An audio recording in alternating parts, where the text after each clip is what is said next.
படிச்சவன் பாட்டை கெடுத்துட்டு போயிட்டான். அதனால அது ரெண்டும் செல்லாது தூக்கி தூர போடு.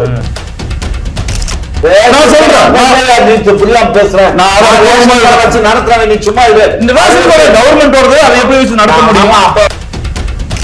சிங்சாங் அடிக்க வேண்டிய அளவுக்கு வந்துருச்சு.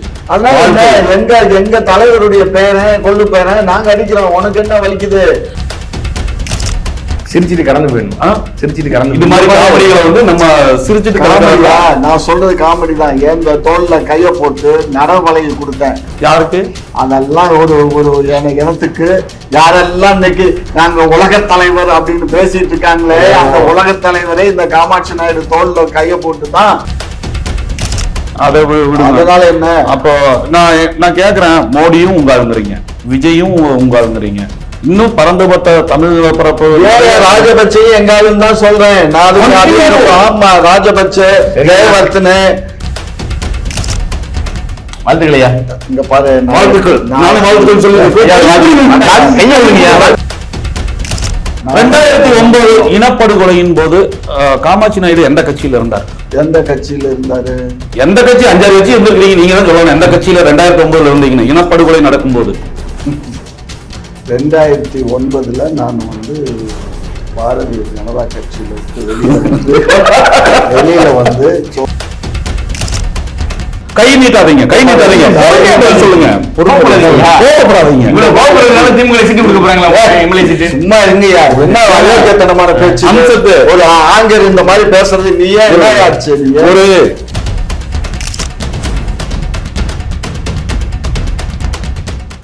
உங்க அனுபவத்திலும் உங்க அரசியல் அனுபவத்து வயசும் கூடி உதயநிதி கிடையாது. அப்படியெல்லாம் சொல்ல இயலாது. இன்னைக்கு இவரு ட்ரம்ப் வந்து இன்னைக்கு மீண்டும் மறுபடியும் வந்திருக்காரு. அங்க அந்த அம்மா வந்து இத கமலா ஹாரிஸ் வந்து இளைஞர், 2வது இந்திய இந்த கும்பகோணத்தை சேர்ந்த அம்மா. அது என்ன ஆளு? பிராமின். உங்கால் இல்லையா? இல்ல பிராமின் தான். அந்த அம்மா அங்க தோந்து போச்சு. இல்ல என்ன பண்ணுவீங்க? அதெல்லாம் வந்து இங்க பாருங்க, ஒரு விஷயம் நல்லா புரிஞ்சுக்கோங்க. அரசியல் என்பது வெற்றி தோல்விக்கு உட்பட்டது. யார் வேண்டுமானாலும் மக்களுடைய மனதை கவர்கின்றார்களோ அவர்களே வெற்றி வாய்ப்பை பெறுகின்றார்கள். மக்களுடைய செல்வாக்கு இருந்தால் எல்லாமே நல்லாவே இருக்கும். நாங்கள் கூட்டணி அமைப்பது உங்களுக்கு, நீங்க கூட்டணி அமைக்கிறதுல நாங்க எதுவும் வேண்டாம்மா. சரி, நீங்களும் கூட்டணி அமைங்க. இப்பதான் எடப்பாடி கூப்பிடுறாருல, வா வா வா, நாம் தமிழர் வா, தம்பி வா, விஜய் வா, பிஜேபி வா, பாட்டாளி மக்கள் வா, எல்லாத்தையும் இணைக்க போறாரு அவரு. நீங்க கூப்பிடலாம். அமெரிக்க துணை ஜனாதிபதி ஒருத்தர் கிறிஸ்டின், அவருக்கு சந்திரபாபு நாயுடு வாழ்த்துக்கள் சொல்லியிருக்காரு. அதுல விஷயம் என்ன தெரியுமா உங்களுக்கு? உங்களுக்கு தானே தெரியும். மருமகன், உங்க மருமகனா? கிறிஸ்டினா இருந்தாலும் மருமகனா எடுத்துக்கிறதா? ஏசு என்னாலு? ஏசுநாதர் என்னாலு? ஏசுநாதர் என்னாலுன்னா அவரு ஆம்பளை ஆளு. அமெரிக்க அதிபருக்கு வாழ்த்து சொல்றீங்க பாரு, இங்க இருந்து, இந்தியாவில இருந்து. துணை ஜனாதிபதிக்கு. இப்போ உங்க சமூக நீதி செத்து போச்சு, உங்கள் திராவிடம் செத்து போச்சு, இங்க உங்க ஜாதி தானே மேலோங்கி இருக்கு. எவனாவது எங்கது செத்து போச்சுன்னு சொன்னானா எதாலதான்? நான் தான் சொன்னேன். நீ சொன்ன உன்ன அடிதான். இப்ப பாருங்க, செத்து போச்சு திராவிடம். இப்போ பாரு, மனசுக்குள்ள சமூக நீதி செத்து போச்சுல்ல, உங்க மனசுக்குள்ள சமூக நீதி செத்து போச்சு. சமூக நீதி தான் எங்களுடைய தலையாய சமத்துவம் செத்து போச்சு. சமத்துவம், சமநீதி, திராவிடம், இது 3 உயிரோட தான் இருக்கு. அதனாலதான் நான் உட்கார்ந்து பேசிக்கிட்டு இருக்கேன். நீங்க கேள்வி கேட்கறீங்க. மருமகனுக்கு வாழ்த்து சொன்னீங்கல்ல துணை ஜனாதிபதி, அப்ப செத்து போச்சு எங்காவது சொல்றீங்கல்ல. இங்க பாரு, எல்லாமே எங்கள் அவர்கள் தான். இந்த நாட்டுல பிறந்து வளர்ந்து வாழக்கூடிய எல்லா மக்களும் எல்லாமே நம்ம அவர்கள் தான். அதுல ஒன்னும் டவுட்டே வேண்டாம். அப்புறம் மோடி அவங்கள தான். அப்புறம் வேற யாரு முக்கியமான ஆட்கள்? வேற யாருங்க? தெலுங்கர்கள் தான். தெலுங்கருடைய ஆட்சி வந்து ஏறக்குறைய ஒரு 380 ஆண்டு காலம் வந்து இந்தியாவையே ஆண்டிருக்கான். புரிஞ்சுக்கோங்க. பராக் ஒபாமா எங்கால் இல்ல, சரியா? 380 ஆண்டு இந்தியாவை, ஒட்டுமொத்த இந்தியாவையே தெலுங்கு ஆண்டிருக்கான். தமிழ்நாடு மட்டுமல்ல, ஒட்டுமொத்த இந்தியாவையும். அப்படி ஆளும் போதுதான் மோடி இங்க நம்ம மகாராஷ்டிரா இந்த பகுதி தென்னிந்தியாவில இருந்த மட்டும் இல்லாம வட இந்தியால நடுப்பகுதிகள் எல்லாம் தெலுங்கு ஆண்டிருக்காங்க. ஏங்க இங்க பூர்வகுடிகள் அப்படிங்கிறது தமிழர், அது போனா அது போயிட்டே இருக்கும், அதை ஏத்துக்கிறீங்கல்ல? பூர்வக்குடி தமிழர்கள்ங்கிறது பூர்வக்குடிங்கிறது ஒன்றும் இல்லை. பூர்வக்குடிங்கிறது இல்லவே இல்லை. அது இல்லாத ஒரு கட்டுக்கதையை, ஒரு கட்டமைப்பை உண்டு பண்ணியிருக்காரு என்னுடைய மாப்பிள்ளை சாரு. அவரு பண்ணலையா? அவரை வந்து புத்தகம் எழுதி வச்சுட்டு போனாரு. அவரா எழுதினவன் ஏட்ட கெடுச்சான், படிச்சவன் பாட்டை கெடுத்தான்னு ஒரு பழமொழி இருக்குல்ல, அது மாதிரி எழுதவன் ஏட்ட கெடுத்துட்டு போயிட்டான், படிச்சவன் பாட்டை கெடுத்துட்டு போயிட்டான். அதனால அது ரெண்டும் செல்லாது, தூக்கி தூர போடு. நான் என்ன சொல்றேன், இன்றைக்கு மனிதனுடைய வாழ்க்கைக்கு தேவை என்ன, அத்தியாவசியம் என்ன, அதை மட்டும் பேசுறேன். மனிதனுக்கு தேவை என்னவோ அதைத்தான் நம்ம பார்க்கணும். ஏழை எளிய மக்களுக்கு இன்றைக்கு ரேஷன் கிடைக்குதா, ரேஷன்ல பொருள் கிடைக்குதா, 6 நாள் வேலை திட்டம் கிடைக்குதா, அதுக்கு சம்பளம் கிடைக்குதா, அதை பத்திரம் நீங்க கொண்டு வந்த மாதிரி பேசிட்டு இருக்கீங்க. ரேஷன் கடை நீங்களே கொண்டு வந்தீங்க. மகளிர் உரிமை திட்டத்துக்கு பணம் போய் 3 விஷயம் தான் நீங்க இந்த ஆட்சியில பண்ணிருக்கீங்க. திறந்தப்ப மட்டும் நானா திறந்தேன், அவங்க தானே திறந்தாங்கன்னு கேள்வி கேட்குது. யார் திறந்தா? கலைஞர் காலத்துல நான் சொல்றேன் எம்ஜிஆர் ஆட்சியிலேயே ரேஷன் கடைகள் தொடங்கப்பட்டது. காட்டுவேன். நான் சொல்றேன், பேசுறேன். நடத்துறேன். சும்மா கவர்மெண்ட் வருது, அதை எப்படி வச்சு நடத்த முடியும்? அப்ப முன்னாடி வந்து தனியார் நான் வருஷத்துல இருந்து எடுத்து காட்டுவேன். நான் நேத்து ஒரு சார்ஜ் பேசிட்டேன். ஒரு விஷயம் புரிஞ்சுக்கோ, நீ தெரியாம பேசுற. ரேஷன் கடை வந்து தனியாருக்கு கொடுத்தாங்க, புரிஞ்சுக்கோ. தனியாருக்கு கொடுத்து 67, 68 எல்லாம் நானே எடுத்து ஒரு கடை மதுரையில இதுல நெல்லுப்பேட்டையில ஒரு கடை எடுத்து நானே ரேஷன் கடை நடத்துறேன், புரிஞ்சுக்கோங்க. பண்ணாத பிசினஸ் இல்ல, போகாத கட்சி இல்ல, ரேஷன் கடை எப்படி இருக்க வேண்டிய காமாட்சி நாயுடு இன்னைக்கு இன்ப நிதிக்கு சிங்சாங் அடிக்க வேண்டிய அளவுக்கு வந்துருச்சு. அதனால எங்க தலைவருடைய பேரன் கொள்ளு பேரன் நாங்க அடிக்கிறோம். உனக்கு என்ன வலிக்குது?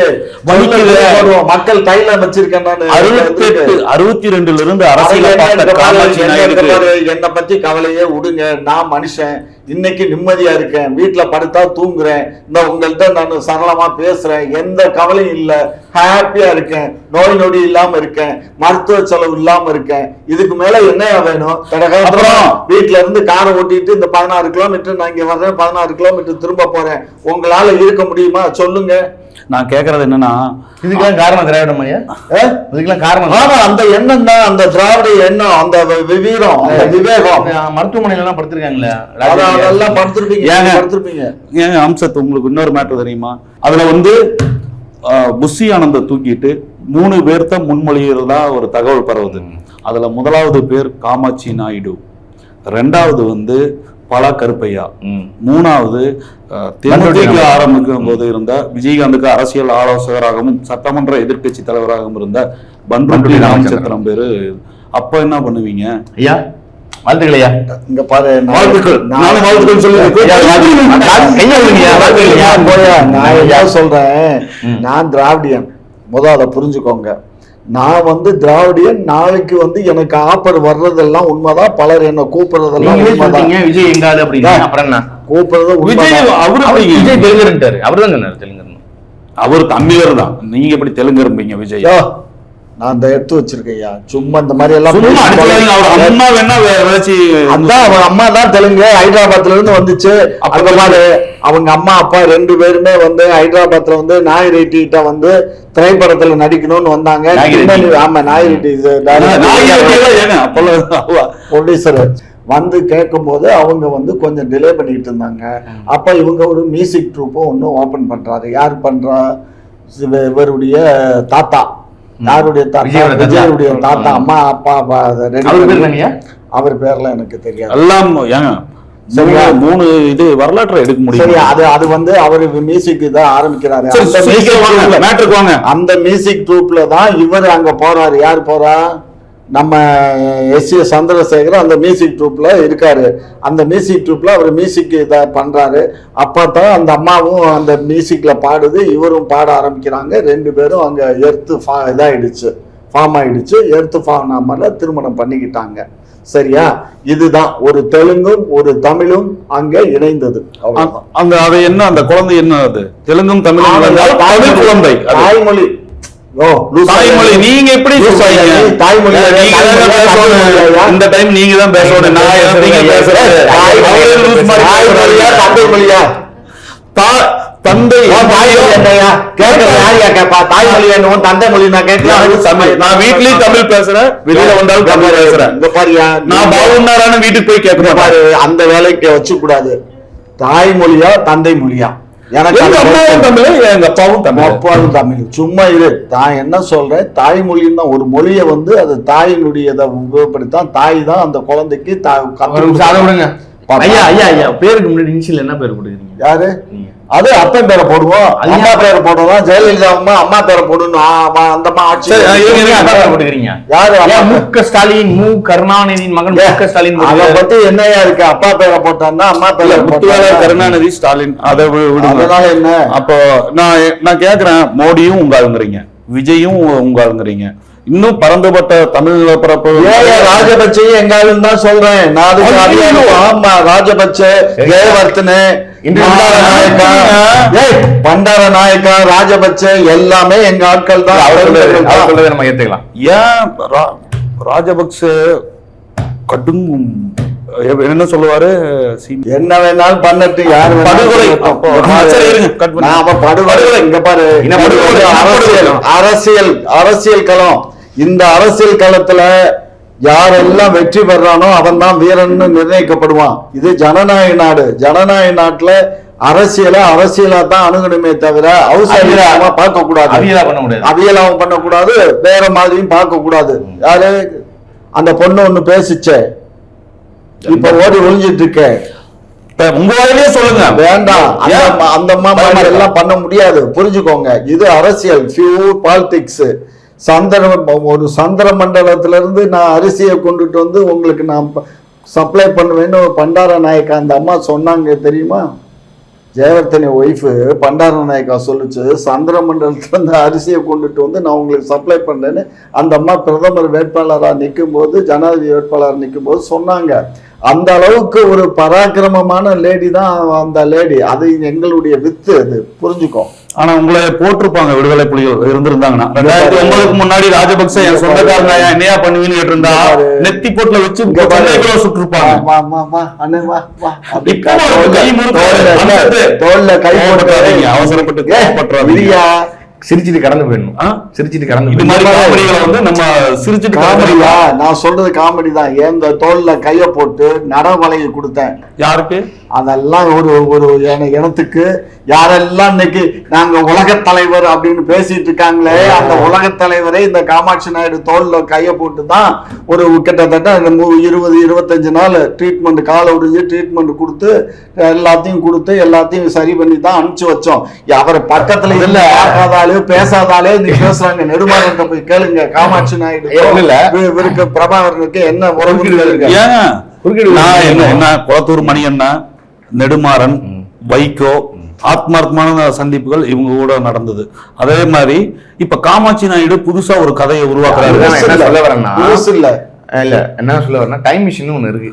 அதை மட்டும் யாராவது கண்டுபிடிச்சு கொண்டு வந்து நம்ம கிட்ட கொடுத்தாங்கன்னா, ஐயா சொல்றது உண்மையா, எந்த வருஷம் எந்த தேதி, அந்த இடத்துல போய் பார்த்துட்டு வந்துடலாம். நான் நெடுமாறன் என்னைக்காச்சும் ஒரு நாள் ஐயா நெடுமாறனை சந்திப்பேன்.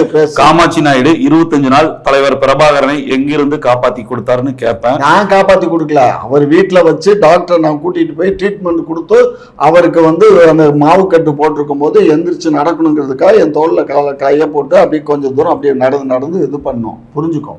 2 உருட்டுகளும் ஒரே வீடியோவில்.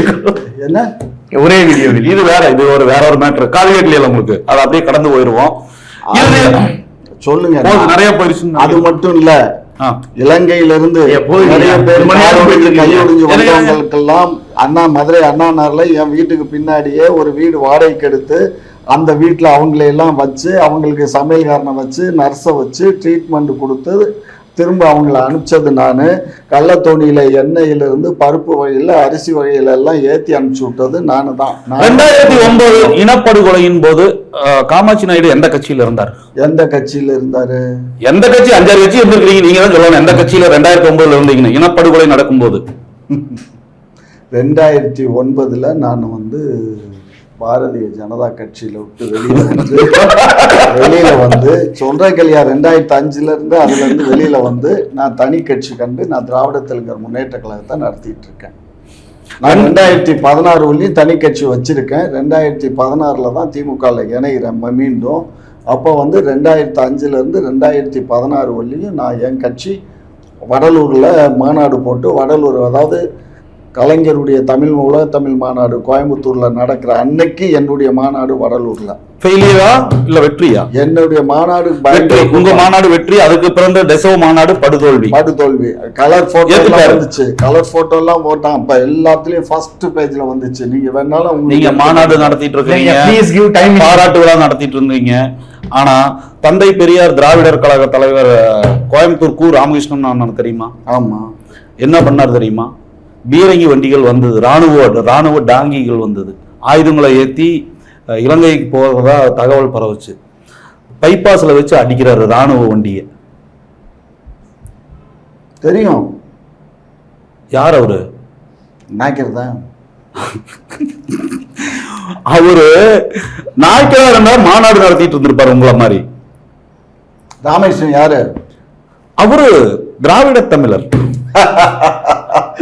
ராணுவ வண்டி உடைக்க முடியுமா? காமாட்சி நாயுடுக்கு நான் இங்க பகீரங்க சவால் விடுறேன். ஒரு ராணுவ வண்டி உடைக்க முடியுமா? ஒரு ராணுவ வண்டி இன்னைக்கு இருக்க ராணுவ வண்டியை உடைக்க இயலாது. பழைய காமாட்சி நாயுடா இருந்தா உடைச்சிருப்பீங்க. திராவிடம் இந்த மண்ணில் 2026 வீழ்த்தப்படுமா அல்லது வேரோடு சாய்க்கப்படுமா என்பதை மக்கள் தீர்மானிப்பார்கள். கை நீட்டாதீங்க, சொல்லுங்க. சும்மா இருங்கய்யா. என்ன அயோக்கியத்தனமான பேச்சு. ஒரு ஆங்கர் இந்த மாதிரி பேசுறது நீயே ஆச்சு. ஒரு கடைசிக்கு 4வது ஜெனரேஷன் இருக்குல்ல, திராவிட பாரம்பரியத்தின் 4வது ஜெனரேஷன். அந்த இன்பநிதி பாசறைக்கு தலைவர் பதவி கிடைச்சாலும் கூடி அவர் போயிருவாரு. எங்களுக்கு மானக்கேடா இருக்குது. அதை பத்தி நீங்க கவலைப்படாதீங்க. முக்காடு போட்டுக்கோங்க மானமா இருந்தா. எடுத்து கொடுத்தா தலையில போட்டுட்டு போ வெளியில. திமுகவில் இருந்தே தொடர்ந்து அசிங்கப்பட்டாலும் பரவாயில்லை, ஆனால் நான் திமுகவின் ஆதரவாளராகத்தான் இருப்பேன் என்று 6 கட்சி மாறிய காமாட்சி நாயுடு சொல்றாரு. இவரு 2026 எலெக்ஷன்ல தமிழக வெற்றி கழகம் பக்கம் இருக்கிறாரா திமுக பக்கம் இருக்கிறாரான்னு தெரியாது. ஆனால் இவர் எந்த பக்கம் நிற்கிறாரோ அந்த பக்கம் வெற்றி உறுதி. சொல்லலாமா? நன்றி, வணக்கம்.